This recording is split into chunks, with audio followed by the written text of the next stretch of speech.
Yeah, baby. What's up? Here we are. Here we are. Here we are.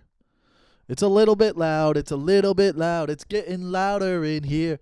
Everybody, what's up? What's up, gang? What's up, guys? Welcome back to the Takeover with your host, Michael Lenoci.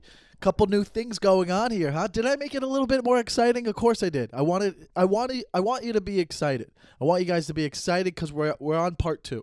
This is part 2 of 10 years later, a little segment we're doing in the Takeover. There's so many titles. Just relax with the titles. So what's up? We're back. There's new things going on. I got headphones now. I was doing the Apple, I was using my old Apple headphones, but now I got some better headphones. Because these are cool, dude. You could have a style, you know what I mean? You could have a little style, and they're comfortable on my ears. I got some, I got my curtain untied. People were like, you got to untie the curtain. Women were, I shouldn't say people. Women were like, untie the curtain. So I untied it, and I think it looks good. I feel like it's cozy. I feel like we're getting cozier right now. I'm cozier. I'm comfortable right now. I'm in a nice hoodie. It's a little cool out. I think we're almost done with rain. I think we got a couple days left of rain in LA, and then we're gonna move on, and then we're gonna move into like the beginning of summer. I think summer comes next after spring. It's spring right now, right? We're in spring. I think we're moving closer to summer. Hopefully it will warm up and everything gets better. We're getting better. Guys, I could see the light at the end of the tunnel. I feel like I'm Trump right now. By the way, is that not the best show on TV right now, watching the briefings? There's so many different characters. The lady with the scarves and stuff.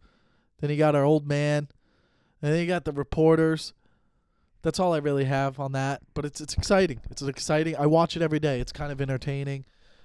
He does get the high numbers, like he said. So we're here at part 2. Welcome back to the Takeover. Thank you guys for listening. Thank you guys for watching on YouTube. Remember, you could watch on YouTube now. And a shout out to the new Patreons. We got 2 new Patreons today. I got Erica. Thank you for joining. I don't want to say their full name, but we got Erica. We got a couple new ones, and you guys can all join the Patreon too, which is very helpful in a time like this. There's different tiers. You get benefits for all different ones. Really, there's 1, 5, 10, 15, 20, 50. Yep, all the way to 50. And we got one of those. Someone's my mom. We got a mom. That's the highest tier. You want to be my mom? You're the highest tier. So if you go to the patreon.com/thetakeover, you can check it out. If you go to the Takeover Pod on Instagram, I think there's a little story bubble that shows you the website to go to. Subscribe. If you're listening, you already subscribed, hopefully, but leave those 5-star reviews. Those actually help grow the podcast, and also subscribe to my YouTube page. That helps too. Give it a little shout out. You know what I mean? And I'm excited to get into this second part of 10 years later, which I felt like the feedback was pretty cool. I feel like it was pretty cool. I like what I got, and I listen. At the end of the day, I hope it does inspire people. So that's what's cool. I think that's what's it. That's what's up. That's what's up, dude. So follow the Takeover Pod on Instagram, on Twitter, hashtag the Takeover Pod, and then at me with like questions if you have any questions. That seems to be going well. Haven't got any questions yet. So I'm excited. Where do we leave off? Where do we live? Anyone in the class know where we left off with the Takeover? I think we left off. Okay, so this is where it started. We were. Oh, by the way, I got my bandana. I got different bandanas. Okay, I had the blue one. I got this camo one. I got different. This is a style now. Having the bandana around your neck, that's a thing. Okay, we're gonna do that now. Can you hear me? Cool. We're gonna do that. Keep looking like shit. Remember, look like shit. And I a couple episodes ago, I think episode 3, I posted pictures of people who look like shit. We could do that again, but I'm growing this out. So that's why I don't wear contacts anymore, and I'm not shaving, okay? I'm not going to wear contacts or shave until we get back to normal, which hopefully, we'll see. I don't know. I don't know anything. Nobody really does, but I feel like we're all getting in the groove, and we're all feeling comfortable living this way. We're all fine living like this. So I miss humans. I'm getting lonely. But, I'm losing it. But it's going to be fine, okay? So here's the deal. Where did we leave off, okay? At the end of part 1, I think we were talking about how I had just moved to LA and I did my second time on stage, and I posted the clip.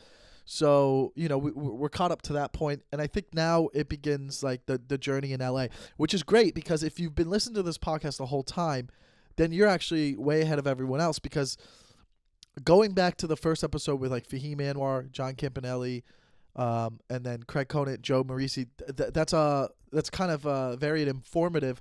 That's actually, if you went back and listened to those episodes after the first episode I posted, it's actually would catch you up even more because there's 10 episodes, and I believe the people are Fahim, John, Jason, Brent, Craig, Joe, Jackson, Becky, and I'm forgetting 2 people, Skylar Stone, and who was the 10th? It was someone that is obviously not important enough for me to remember. But either way, those episodes are interesting because you get to learn about, like, how I started in comedy and who I met first and that's kind of what I was going to go into today because, like, now here I am. It's 2010. And I do the showcase show, which I explained. And then I was like, well, how do I keep doing this? I want to keep doing comedy shows. And at the time in LA, it was a big, comedy was kind of, it wasn't dead, but shows weren't selling out. They weren't really that packed. I was working at the Parlor, and the Parlor had a great comedy show on Monday nights. And that's how I kind of met everyone. And I'll get into that a little bit later.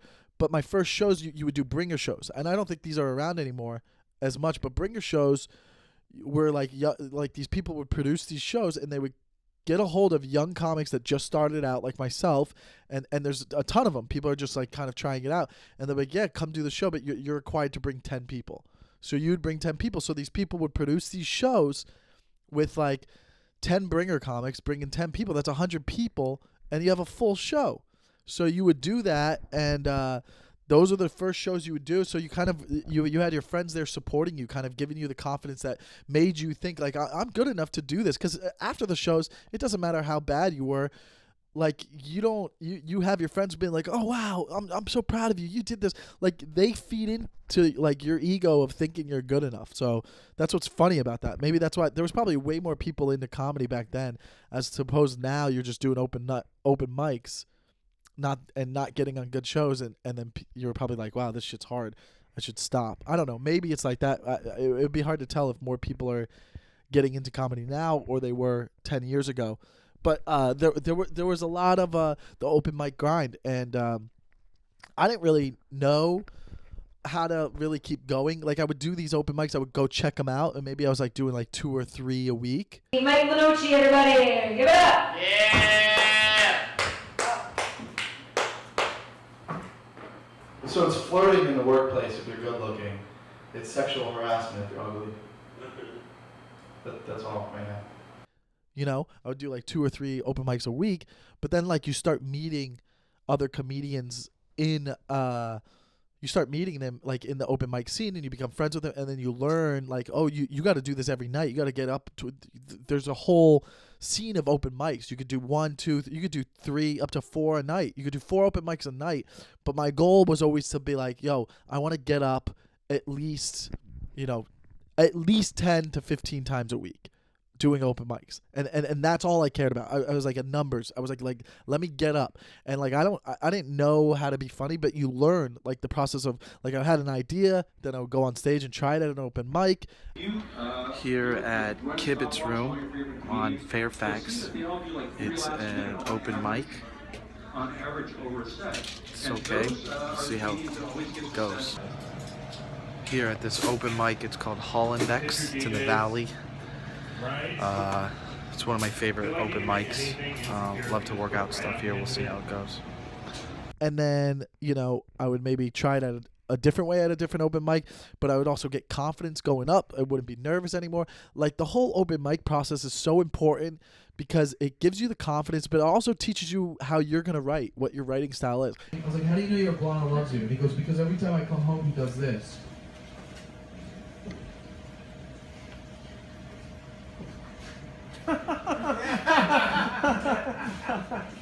And everybody has a different writing style. Everybody, from the top to the bottom.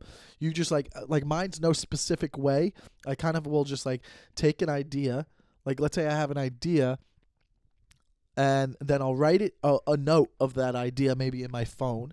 Maybe sometimes I'll write it on a notepad. Like I'll write it on a notepad, and then I'll have that idea in my phone. And then on stage, I'll try to play with it a little bit. And then if I like it a lot and I think it's working, then I'll go back to writing it on a notepad. And then from there, I just work it on stage and try to find a way to like where I'm going to go with it naturally. That's how it is now. That's not how it always was. I was definitely all over the place for a while.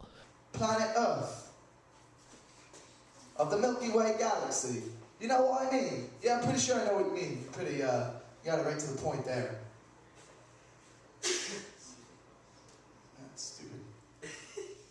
And so, I mean, but that's just like a little inside of like the open mic process of how I would do it. So I was going around hitting these open mics, and I got a bunch of footage, which I'll put together like right now. I'm just gonna go ahead and record my set here. I wear contacts. You guys wear contacts?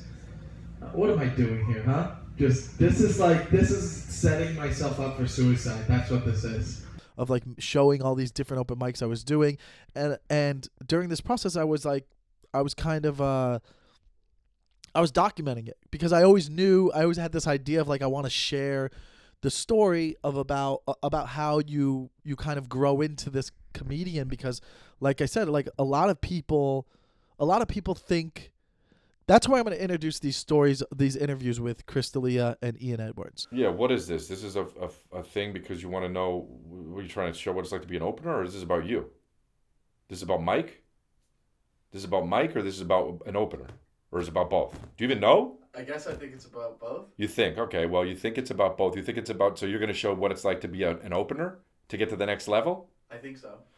You don't even know? I'm figuring it out? Yeah. All right, so you want to know, you want to show what it's like to be an opener and how to get to the next level.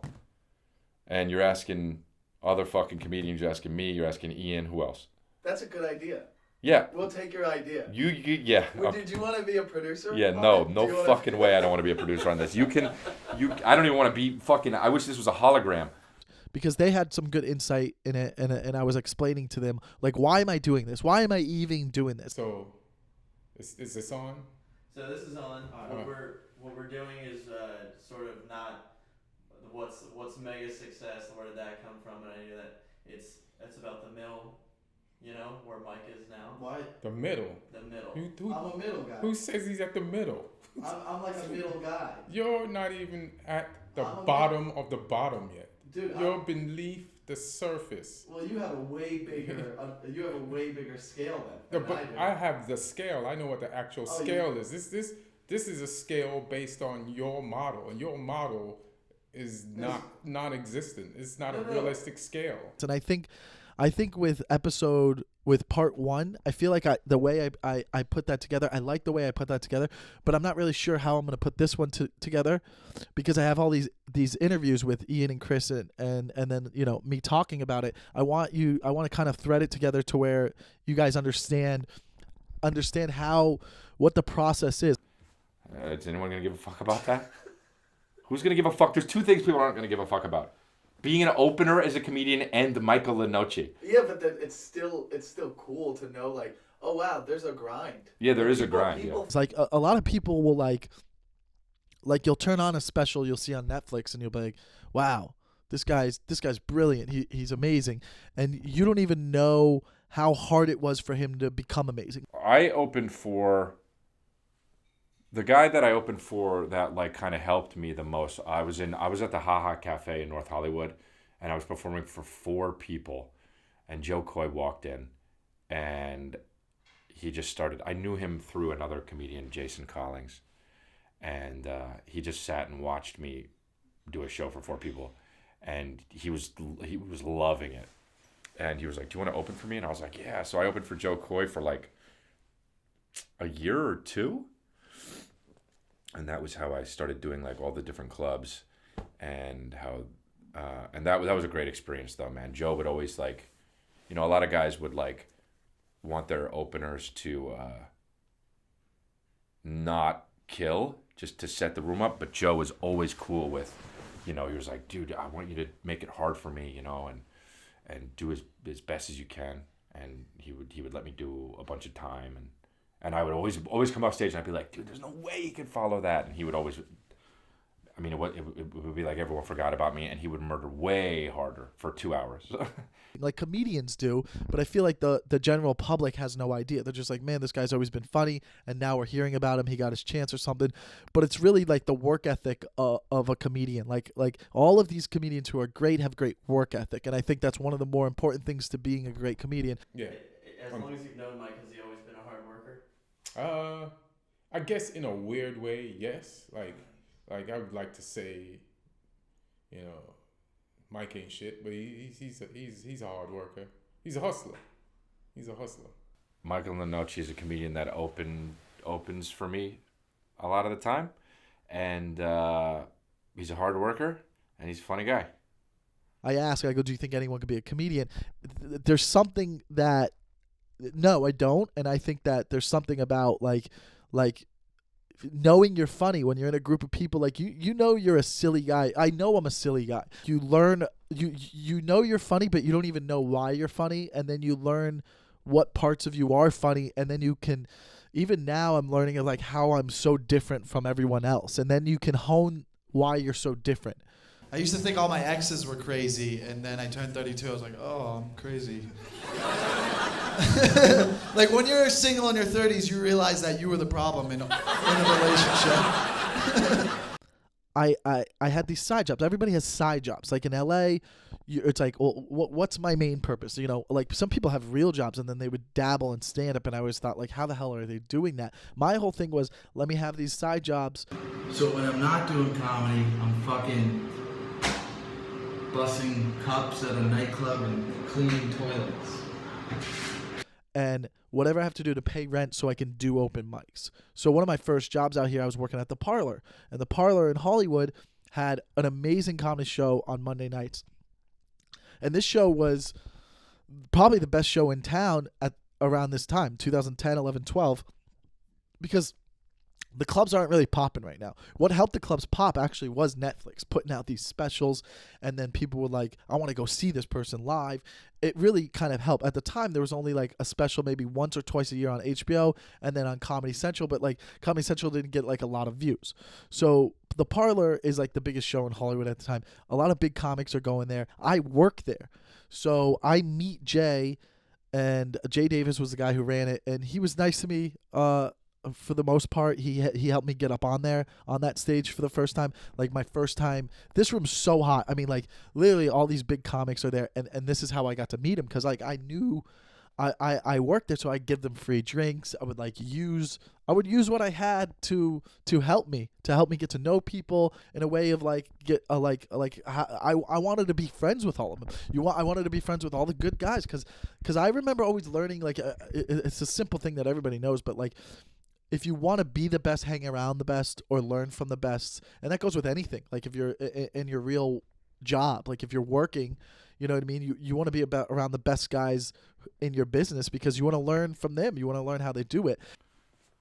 I met Mike through, like, I think there was a room at the Parlor in on Melrose, run by this guy named Jay Davis, and I would go there on like Monday nights to work out material years ago, and he would be there, and he was doing open mics or something and wanted to be a comedian, and then also would just hang around. And so I met him. But when you do stand up, there's always those guys around where you're like, is this guy a comedian, or is he just fucking hang around because he's a weirdo?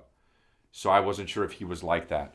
And I'll let you know when I know. Yeah, I knew he worked at the Parlor, so that's why I wasn't sure if he also was trying to do stand up or what.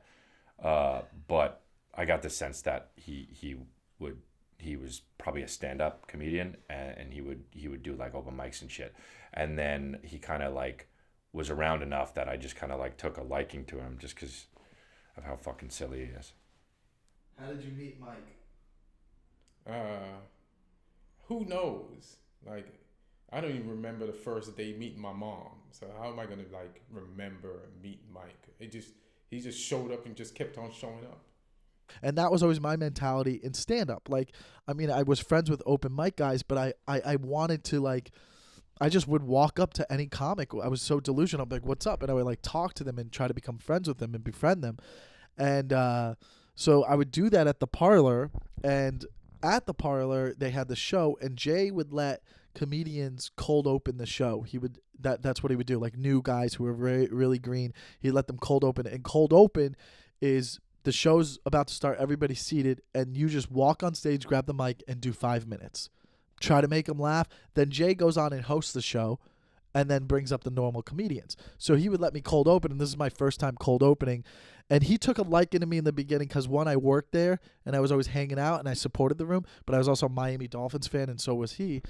And he brought me on stage. He didn't even know my name really, because I'll show you the footage. He brings me up on stage. He says my name wrong. He's an employee here at the Parlor. He's rocking out comedy. The only thing I love about him, give him some sympathy. He is a Miami Dolphin fan. Ladies and gentlemen, put your hands together for Mike Leone. Let him hear it. Come on. What a great intro. I work for the Parlor. That's great. And that was my I remember being so nervous because there's like so many hot women in the crowd. My managers at work, everyone I worked there knew I was a comedian and was like doing open mics, but they're there watching. And then there's all these big comics around. So you're like, I hope I do well so they don't think I'm a loser or whatever. So I remember I do the show, and at this point I'm maybe like a year and a half in, and all the big comedians are there. And I remember I got off stage, and my manager who worked at the Parlor, like the boss, he came up. He's like, good job. You did great. And I was like, thank you. And I felt good, and it gave me a lot of confidence that like I would start to regularly cold open the show. And I think that this is a big moment for me because now I'm confident and I'm friends with a lot of the people hanging out at the Parlor. I start to, as I go back, and if you go back and listen to the episodes with Jason and Brent, I meet them, I'm hanging out with them, and this is kind of how I met Chris. And Chris has been a big part of my journey in LA as a comedian, as a lot of you probably already know that. But I had gotten off cold opening at the Parlor. I had gotten off cold opening. I got off stage, and I did a joke, and I remember Chris came up to me. At this point, we had been acquainted. Like, hey, what's up? He knew who I was because I was hanging out with Jason and Brent. And he was like, dude, that bit you did at the end where you compared. Girls and guys, we're totally different when we eat, right? Guys, we're like dogs. We eat so fast. We just want to be full. We're like, food. Girls, man, they take their time, savor the moment. It's like a big deal. They're like, all right, food. Like, I was eating with this girl the other day, just playing with her. She's like, I don't like this piece. Put it on your plate. It's weird. But this piece is my favorite. I'm going to save it for last. Yeah. She pulls out her phone, takes a picture of what she was eating, and texts her friend like, oh my god, you have to see what I'm eating. This is so good. Come back here with me next time. And then she gets mad at me for eating so fast. She's like, oh my god, slow down. You're going to choke. Why can't you ever just enjoy it? And that's when I realized how much we had in common, because the night before I was telling her the same thing. I was like, oh my god, slow down. You're going to choke. Why can't you ever just enjoy it? And then I went down on her, would like to kind of take my time, save the moment, and play with things. And then I pulled out my phone, I took a picture, and I texted my friend, oh my god, you gotta see what I'm eating, this is so good. That's a really good joke. Now, if you do that for 15 minutes, everybody in this town will know who you are. That's what he said to me. He's like, get that joke, what you did right there, and do that style of joke. Have a joke, do that well for 15 minutes. And he goes, everybody will get to know you in this town. I'll never forget him saying this to me. And then later that evening, he was like, you take down my number. And I got his number. And then like maybe a couple weeks later, I'm hanging out at the Comedy Store. I post a picture on Instagram, and someone could probably go back and find it. It's when Instagram first came around, like 2012. I post a picture of a new couple just got married. They were in like an old town white limo looking type of car out front of House of Blues, which used to be across from the Comedy Store. And whatever, I'm just posting a picture. Like I forgot what the caption was, but I posted it. It's way down at the beginning of my Instagram, and Chris comments, "Text me." And I was like, oh my God, I looked up to him. Like, this was like literally my favorite comic in town. Like I'll get into that. And he wrote, text me. So I text him, and then he was like, hey, meet me at Swingers to hang out. And I met him at Swingers by myself, just me and him. And we ate at Swingers, which is sad because that Swingers is now closing, which is like, 'cause Swingers is like a big part of like what, helped me in comedy, because I always wanted to hang around comics, and a lot of comedians would hang out at Swingers. So essentially working at the Parlor was a really big part of my journey. Like that really, and if I go into how I got the job at the Parlor, it was actually kind of crazy. So when I first moved out here, I got a job at a nightclub called Industry. So my buddy Memphis was working out here, and I think I mentioned it in the last episode. He was just on Big Brother, and he was managing a nightclub out here, so he got me connected with a job right away. So I was making good money, but it was slowing down. Clubs kind of go in and out here in LA, and it was slowing down. I wasn't making good enough money, and I was only working there like twice a week. So someone told me, they're like, hey, this sports bar is hiring. They're about to open. You should go check it out. They just had a big interview process, a casting. Like a lot of bars and restaurants in LA will do like a big casting thing. Like they interview like 100 people, and they want good looking people. They want hot girls to work there and stuff. So they did that the previous day. I showed up with my resume the next day, and I walked in, and this guy Ike, who at the time was a partial owner, was just sitting there going through resumes, and I go, hey, what's up? I heard you guys had an opening, and I just wanted to drop off a resume. I work with my buddy Memphis at this club. It would be great, I just want to drop it off. And he was like, man, you actually came at the perfect time. I was actually going through applications and resumes right now, and he took it, and the next day they called me to come in for an interview, and I sit down, and I'm interviewing with like 4 guys, and they're just asking me about like what I'm out here doing, and what I do. As like, I work at the nightclub, I'm out here, trying to be a comedian. And they're like, yeah, we're actually gonna start a comedy show here. And then the next day they gave me the job. Stars aligning moment. It was like so lucky to land that job, and what that job meant to me and my comedy career, because of how many people I met through the Parlor, and how it got me to meet and build relationships with some of these great comedians, and learn how to be a comedian, essentially, and get to be in front of like a cool crowd. Like some of my first crowds, so I always owe that to Jay Davis for like giving me that opportunity, which I wanted to interview him earlier in the podcast, to talk about the Parlor, but unfortunately it didn't work out. We've always had our differences, but I will always appreciate him for that. So the process of like, so in the process, I'm doing these open mics, and I'm learning comedy, and I get to know these comedians, and I start to meet someone like Chris, who's been like a huge part of a lot of my success in this industry. Like opening for him was awesome, because it helped me. It gives you clout. Like it gives you like, okay, if he's fucking with him, then he must be funny, because if he's going up, like a good comedian's not gonna let a bad comedian feature for them. The openers that I like to choose are the guys that are guys that hang. First of all, they have to work hard. I can't bring a guy that doesn't give a fuck, and then about stand-up. They have to want to be a stand-up. It can't be like, I'm going to do stand-up so I can get my big break. Like, that drives me nuts. Just don't, that's a spot for somebody who, especially if like you're going to come do open for a guy like that has shows where a lot of people are going to be there. Like, that's a great opportunity for you. So like, I want somebody who wants to take the opportunity seriously. And then also, I got to be able to hang out with him. If the guy just can't, if I can't like have a good time with the guy at like a coffee shop or like a diner after a show, then like I can't bring the guy. And they have to be good as well. I brought some guys where like I love the guy and they're really good hang, but like they just don't do well, and then I just can't bring them anymore.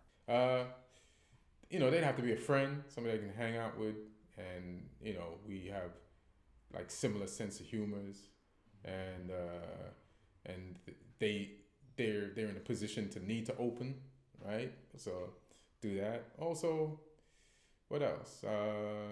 You don't need them to be funny, as Mike has proven. You know what I mean?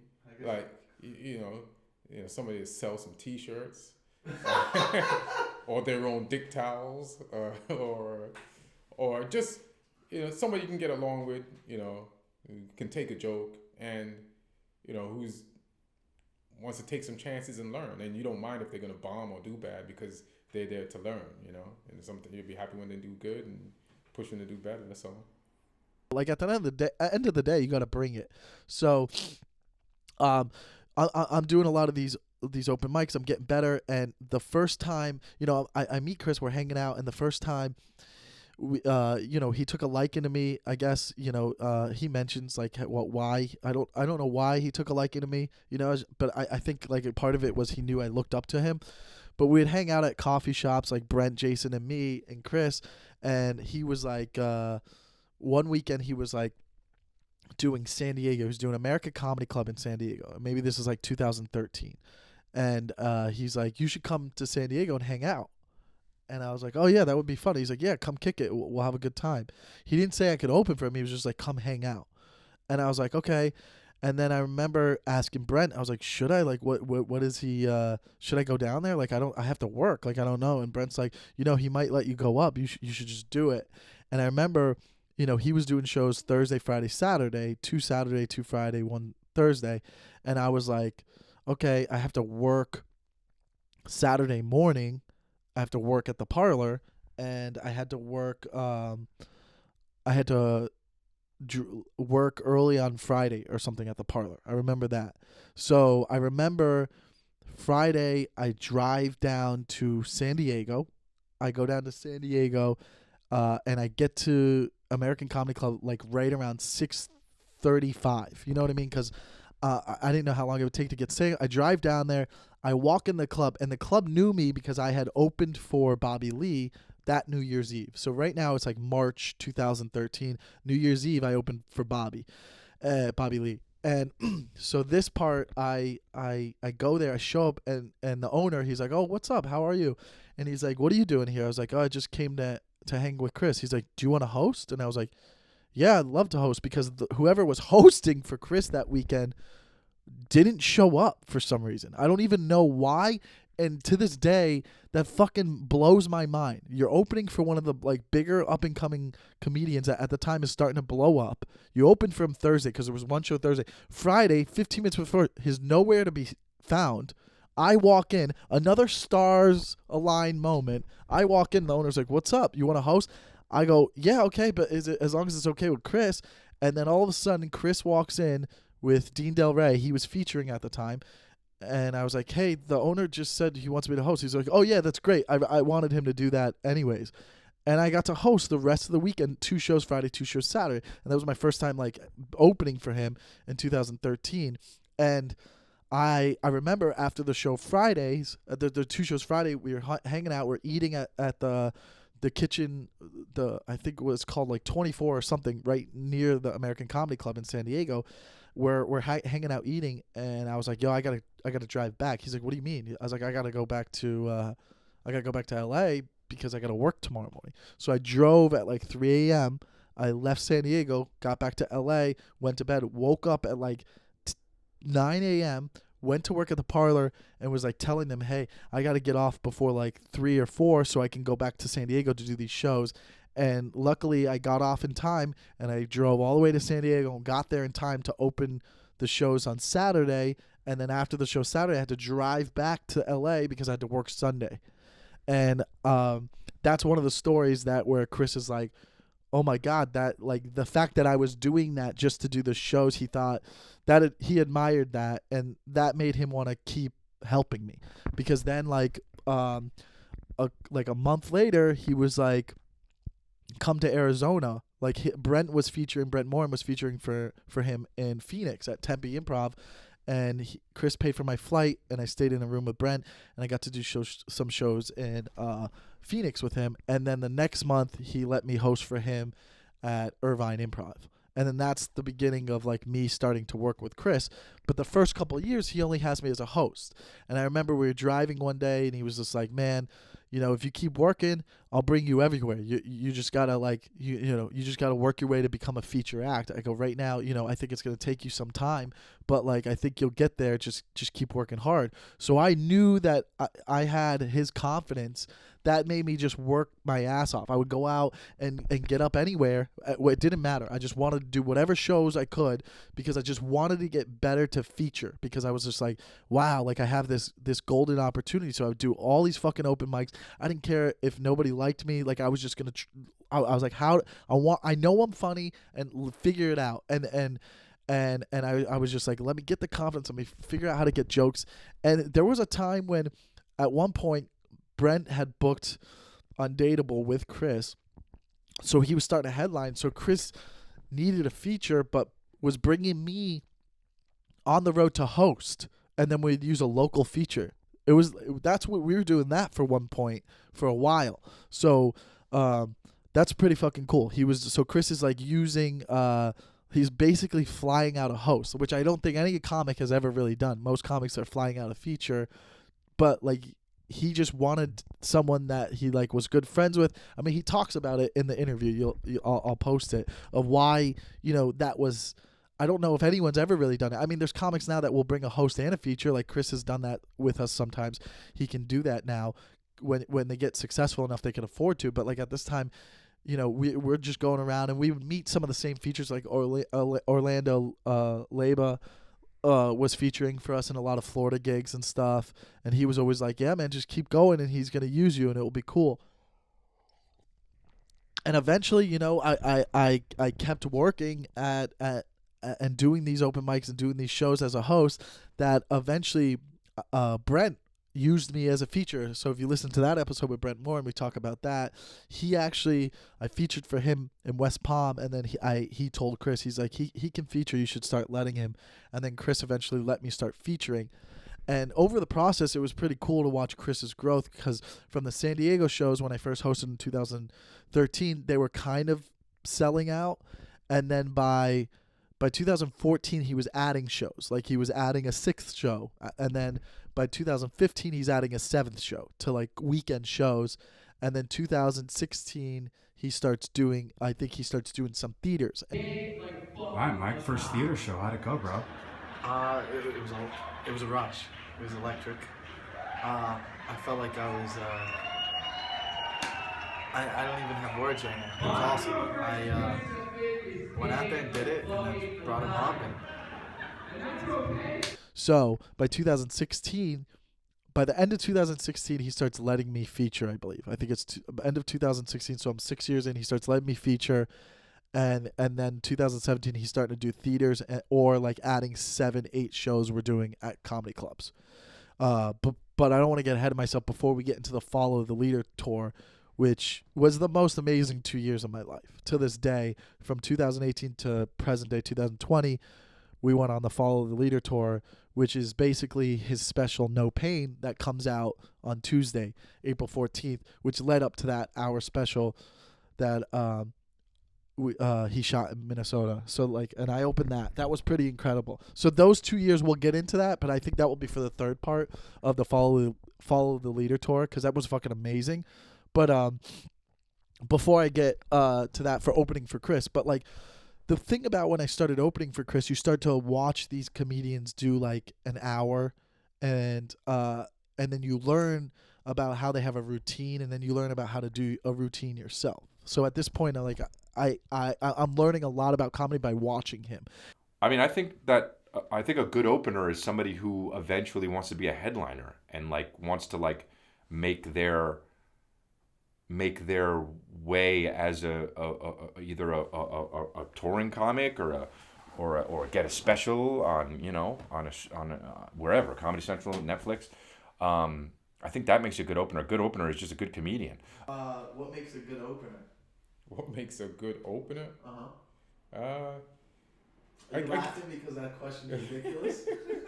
It is a dumb question. It's dumb as shit. Well, but there are some answers to it. But it's like, this is how it seems like if you ask a lot of comics this question, their answer won't even end up in your documentary. This is such a throwaway question. It felt like you wrote this question because you didn't feel like you had enough questions. So to make it look like you had done some homework, let me pad the 3 good questions with some shitty ones, and hopefully nobody would notice. And then I'm also learning about like the club business and like how can I also get more host work elsewhere, like at Brea or Irvine. And I would ask friends, I'd be like, yo, if you need a host, I would love to host for you. And that's like one of the best ways to start off and get work is always host. A lot of people don't want to host when they've been doing comedy a while. So if you host, you're gonna get a lot of work done.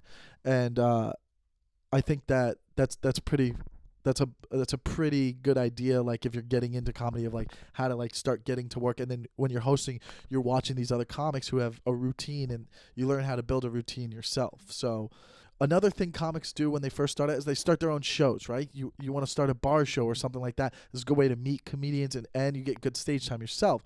I remember I started... This was a way for me to get better. I started a show. I was doing it on YouTube first, which you can actually look. If you're watching on YouTube, you can find it on my YouTube page. It was called Running Lines with Lenoci. You know, it didn't take off or anything, but it was a good idea that people thought was silly, that thought like, oh, this is a good version of Michael. You know, now I'm learning like, okay, how do I like make content? You know what I mean? Like making content was a big part of the business. As you can see, it's huge now, making your own content. It's not just stand-up. So I started a show called Running Lines with Lenoci. And I would do it on YouTube, and it was silly, and it didn't get a lot of views, but people liked doing it. I've had a lot of people do it. If you go look, there's an episode with Theo, Fahim, Brent, Jason, John, Melissa Villasenor, you know, Craig has an episode. There's so many different episodes with all these comics, and I think everybody had fun doing it. And I was doing that early on, like 2013, 14, that I was like, oh, let me try doing this show live. So I went to the clubs, and I would try to do these Running Lines with Lenoci live shows. He's not going to listen if I say quit. So let's just say he has some good instincts about himself. Like, I think I've already told him for sure that, like, the show that he has, the one that he does at the factory, the one you still do at the Improv. You don't have to be nervous. If you notice, well, thanks for saying that, because now I'm not after you say that. But the scene where Johnny Fontaine has been crying and asked Don Corleone for help to get him in the new movie produced by Jack Waltz, I want to know what this scene would look like played in the future by a robot. Did a fucking child write this? All right. Yeah, dude. All right. Like that, you know, that's a good representation of who you are and a style of humor. And so if you just keep listening to yourself and coming up with stuff and doing stuff that fits you, like you'll find your way through this. So kind of like shooting this. Nah, this is absurd. Nah, you shouldn't be shooting this. Then after a while, I realized I didn't want to produce shows. It wasn't fun for me. And that's one thing I'd give advice for everyone. If you're not having fun doing something in comedy, don't do it anymore. Move on from it. Just stop doing it, because you're only hurting yourself. Like, and not everything has to last forever, and not everything has to be successful in comedy. Okay? Because like you're learning and you're trying things. Comedy, your career in comedy is a lot like a joke in comedy. It might not work out. It could turn out to be a beautiful bit, but it might just be whatever, and it's just not great. And sometimes you come back to bits later on, and you'll be like, whoa, that bit's amazing. Like, when I first started doing comedy, I had my banana idea for a banana bit, and I'll post it. Like, oh, here's me trying the banana bit when I first started. What am I, a couple years in? Bought too many bananas recently. You guys ever do that?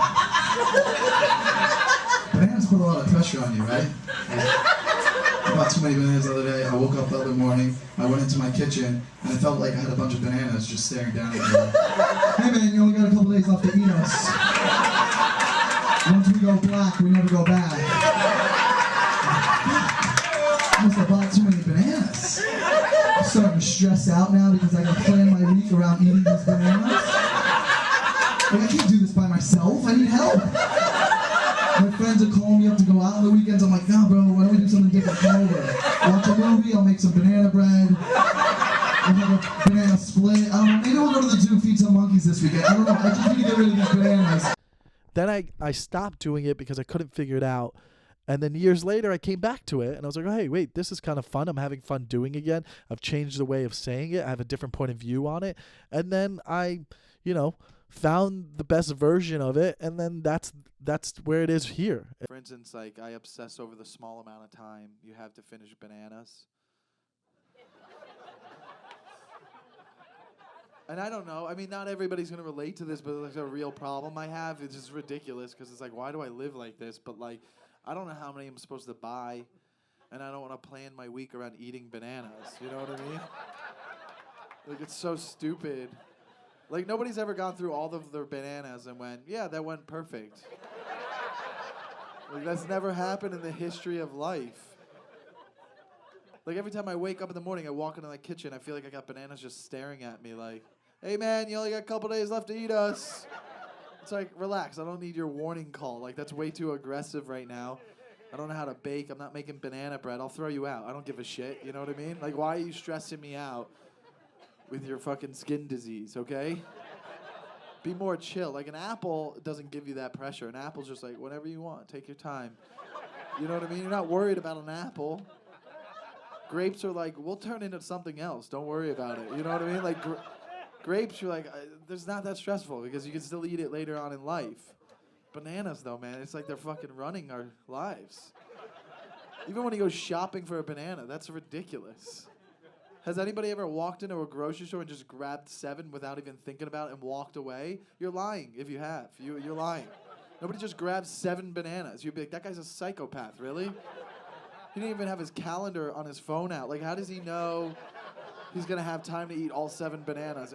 Has anybody had 7 bananas in 1 week successfully? That's not even fucking possible. Maybe 3, that's reasonable, but, like, I don't know. Like, I always feel like a moron. I'm always standing there for at least 3 minutes. I'm like, all right, shit, what's this stupid little riddle I got to figure out? What shade of green do these bananas have to be if I want to eat one today, but also in 4 days? Does anybody know the answer? No, no one knows the answer. That's why you're always fucking ripping them apart like an asshole. You're just fucking ripping them like you own the fucking grocery store. You're like, nah, this isn't the right way. Throwing them around. You just killed that banana. If you rip one off, that no one's buying that. He died. That banana goes dead without anybody eating it. Have you ever seen someone buy 1 banana in a grocery store? You'd be like, what the fuck? Hey, sir, go to a Starbucks. Like, why go to a 7-Eleven? Why are you at a grocery store for 1 banana? Also, have you never tried a banana? Everybody has time for at least 2. Like, how busy are you that you could only have 1 banana this week? You see a guy buy 1 banana, you're like, he's going to fuck the banana. He's going to fuck the banana. He's going to masturbate with the banana. That's disgusting. Now, you know what I mean? That's where it was now, and I'll post that part too. But that's how your career is. You're going to try a bunch of different things, and not everything is always going to work, but at least you tried and you learned, and you move on from it, and nothing is ever a failure. You should film all this shit, and then if you make it, eventually, if you make it, which you need me for that, I can fucking kill your career now, right now. But you can, if you make it and if you're nice to me, then,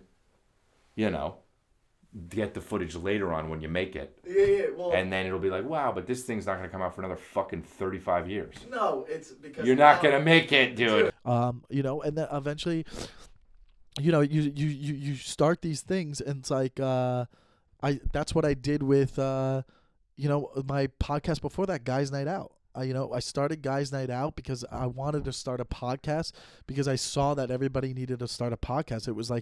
It was something that was happening in the industry. Like, you need to start a podcast. It's why not? You want a place for your fans to go listen to you about your ideas and what you're thinking about. And this podcast was fun, and I did it for 3 years, but it turned out to be like a relationship podcast that was specifically for like people and their dating stories, and we're reading stories, and it was fine, but I was secluded to only talking about that stuff, and I wanted something more free that became my own show, kind of like what I'm doing now. Like I want to be able to just have an idea and share it with you, and if it works, it works. If it doesn't, great, but at least I'm not held to one specific type or style of podcast. But like again, Guys Night Out was a great run. I had so much fun with Chris Lev. We put a lot of work into it, and you know, we made money off of it for a little bit. Like it was a fun time, and some great stories, and that's always going to be up there. Like it doesn't go away. Like you still have a platform with all your work,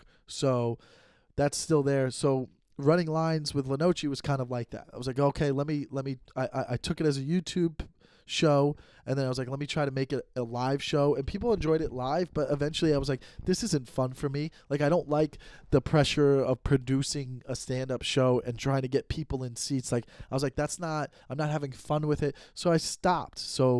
But it was something fun that I tried, and I was learning, and I was growing. I was growing as an artist, and learning how to do things, and you know, I think that's important. Part 3 will be, we'll talk about JFL Montreal, because that's a big point in my life too. I think I got Montreal in 2017. I started auditioning in 2015 because I did 3 years. It took me 3 years to get it. 2015 didn't get it. 16. So I'll go into that process of getting that, because I think a lot of comedians put energy into that, and it's just a crumb of your cookie, you know, of your career. Just like everything else. It's just like once you get it, you move on from it. But like the whole process of that, I documented that, and I think that's important, and we can go into that too. But a lot of this, what we talked about today, I feel like is a good start to get into, to be able to finish this up in 3 parts. And I think there's a lot of cool stuff that we talked about on here, and you'll like it. So we'll end here, and then we'll continue. I'll put it out. I'll put out the 3rd part hopefully before the weekend is over. I'm not gonna make any promises, but I want you guys to keep helping me out if you can. Subscribe on Apple Music. Make sure you on not Apple Music, you fucking stupid person. Subscribe on Apple Podcast, and then also on YouTube. Subscribe, watch the episodes, share them, and join the Patreon if you want. Help out in times like this. And thank you guys for your support. I love you. Keep watching. This is The Takeover. Have a good night.